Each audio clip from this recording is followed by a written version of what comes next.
Hello everyone, it's me, Andrea. Today I will show you something. Wait, I think I will... Yep, that's better. I will do this year. Just watched Lynn's video. Lynn is Scrapidydoodah here on YouTube. And she has done this live project, do you call it like that, last year, but she couldn't keep up with it, and for various reasons you have to watch the video. So she thought this year doing something where she's more happy with, in a way where she can decide when and what to do. Sounds a bit weird, but you know, this working in a chronological order, when you miss a day, a week, a month, I don't know, doesn't matter in which way you work. If you did daily, weekly, monthly, and you miss one point, that it's difficult to go back or keep some pages because you don't really know how many pages you need. So that was something what took her off that. So, and this year she planned something that calls My Life is a True Story. Always forget stuff like that. Hashtag. It's a hashtag, My Life is a True Story. And she invited people to take part. And I think it's a good idea and I will do that. She has now done something, a journal, or she started to do a journal out of, on this Iconics, you know, that Amazon book boxes. They send cardboard boxes where they send books in, you know them, you know, with these flaps here. And she used one, altered it with this craft paper to strengthen the cardboard and gesso it. And that's what I did in the same way. I put cardboard on, gessoed it, and that's how far I got. Mine is much bigger. I didn't have a small one, sadly, but that really doesn't matter because I can decide how big my pages should be. They don't have to be that size, don't they? So that you can have smaller sides. It doesn't really matter. So what I did, first I had this this watercolor paper, medium thickness, and it's that big actually. It's that big, so I folded them, and I first thought I would like to have them in signatures, and then hold it by elastic to put it in. But to me, I think it is better to have single loose pages, and what I have done with my folders, one of my last videos was about altering a file folder, and I used the same system with this book binding screws. Let me show you. These are these screws. This little hat goes in, and then you can close it. They vary in different lengths, you know, you can have them different. What I did is I punched holes. These holes are made by this normal punches, hole punches. This normal one you're using in offices for normal pages, normal notebooks, and done the same here with my Crocodile, because the punch holder wasn't going far away enough in there. So I punched holes in there and put the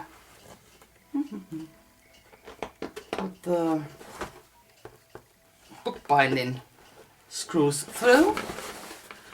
As you can see, I strengthened the whole thing from on the reverse. You can see I've done the same, because might be that the screws will weaken the cardboard around by becoming unscrewed and screwed all the time. I don't know, but I thought it's might better to support that, to strengthen that with this drywall type. So that's what I will do. I will put in my pages, but because I have to keep in mind that,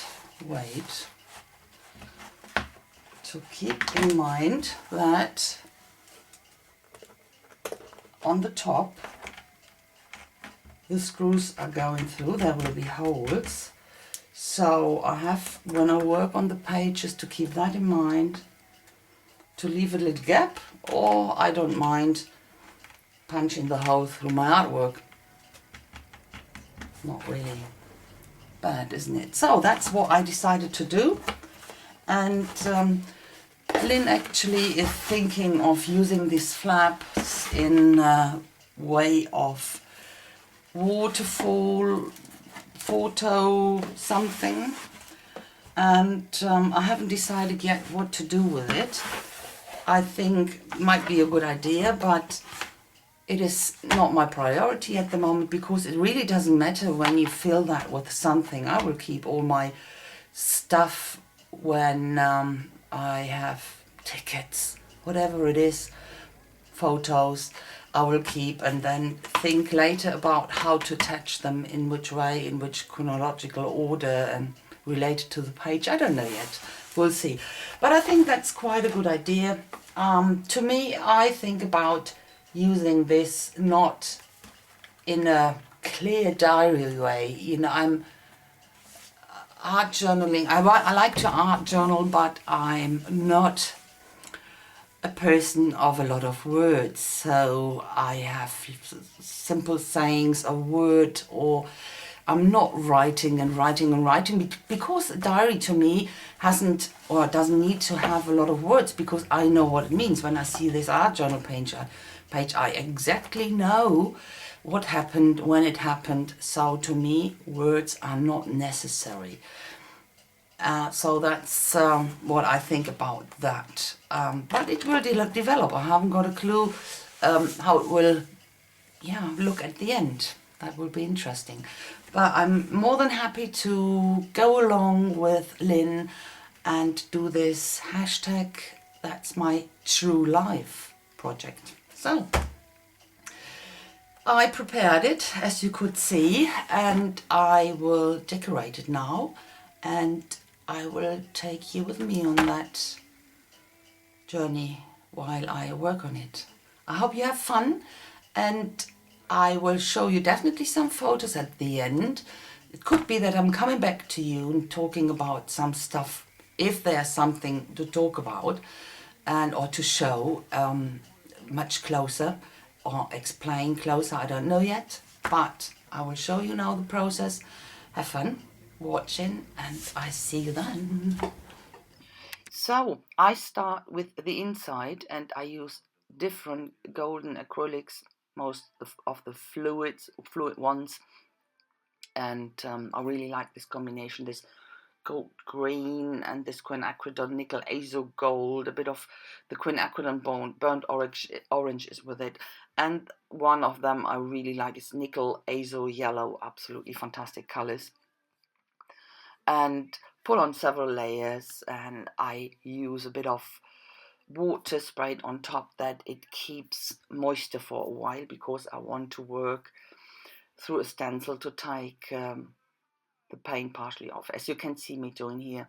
This stencil is a Prima stencil. It's a Finbar design, I think, yeah. And dry that off with a kitchen towel, and then go over the top with the quinacridone nickel azo gold, and take the paint off again through a stencil. As you can't really see it on the left, on the flaps, I clean the stencil off, and that gives a nice pattern on that side.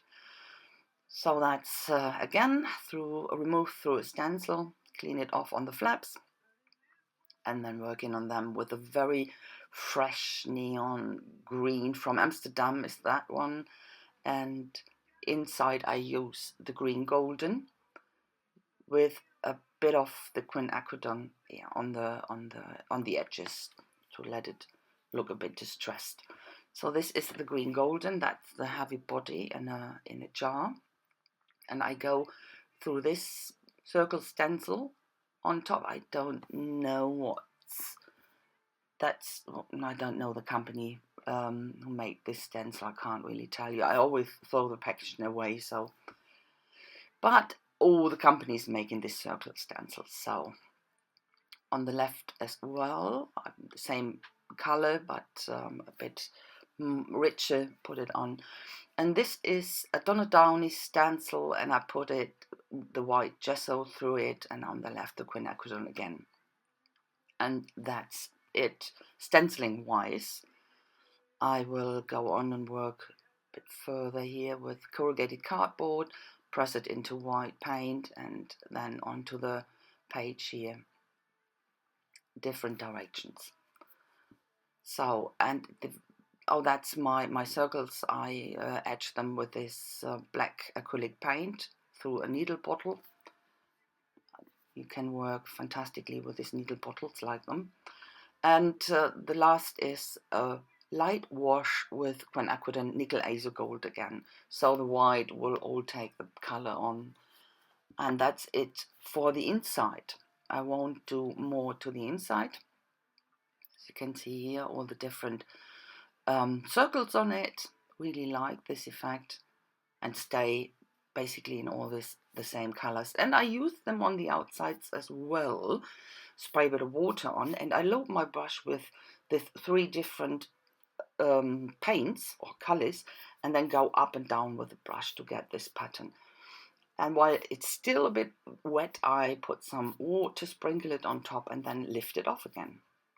So, and this is a cardboard you have on notepads, you know, the backing of a notepad, very heavy, very thick. And I put a really thick layer of, it's a polyfiller on top of it, and then press this stamp into it. It's a crackle stamp from Impression Obsession. This stamp all over the page, a 6x6. And that's what you get. That dries quite quickly. And on top of that, I use the Dairy Light Yellow from Golden. And you have to put a lot of, to get it all into the crackles. A bit of quinacridone nickel azo gold again, a bit of the green. Lightly touch it here and there, not very much. Only wanted to have a hint of the other colors on top of that. So, and then I mix this quinacridone nickel azo gold again with glazing medium, and put it on the whole page. Wait a bit, let it sit and wait a bit, and then I remove everything from the surface with a baby wipe. It's only in this crackles you can see where the paint is left. I really like this effect, especially with this color. Makes it look quite distressed and grungy. So these are my numbers. 2016, of course, it's the journal for 2016, and this is an iron medium. You know, it's pure iron powder in a medium, and I put it on top of that. And this is the oxidation liquid stuff to activate the oxidation process. You know. So, and then I have this paper bags, since ages in my stash. So I thought it might be a good idea to put it on the flaps, and you can put stuff into it. So the last touch for this is now put this crystal gel on top. It gives it a very, when it's dry, very smooth touch. And you know, with this crackles you have a bit of sharp edges, so that takes it all away, and the light gets broken beautifully, really nice. So here I go over the backs with a really dry brush and fill it with gesso, and the same process with this green, very dry. So here you can see the dry crystal gel on top of that. It looks absolutely fantastic. In real life it looks, of course, much nicer. Can't really show that. To glue it down, I use the E6000, and I let it sit there actually for 24 hours. Put this little elastic loop on, to have closure, I will put, as you can see here, a button on that side. Very simple, nothing fancy, and that holds it properly. As you can see here, that works well. So and that's it.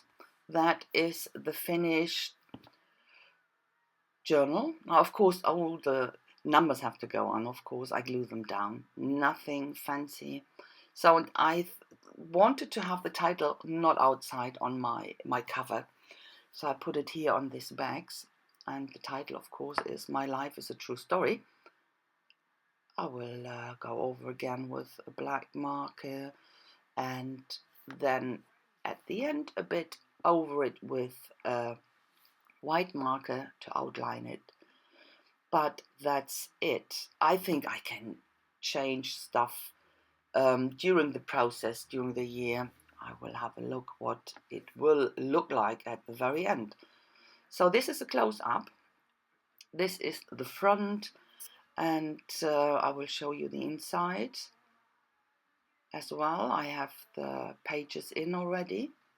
I'm not doing, or I didn't do a lot to the back. Wanted to keep it very simple, so the pages are in already. And yeah, that's it. I showed you before how I attached them, so nothing new. I really like these bags there. So I had this plastic folder I wanted to attach there. I will show you now. Started, or I tried to glue them down, but it wasn't working. It's not sticking. You can tear it off again easily. So I have to think about how I will attach them, in what way. I have quite a lot of them, quite a bunch. And the idea was to have them attached like that, but it's not working with the glue. So, but that's it. I will show you the first page I make for this very, very soon. It's already finished. You can see a little glimpse here. You will see some pictures at the end.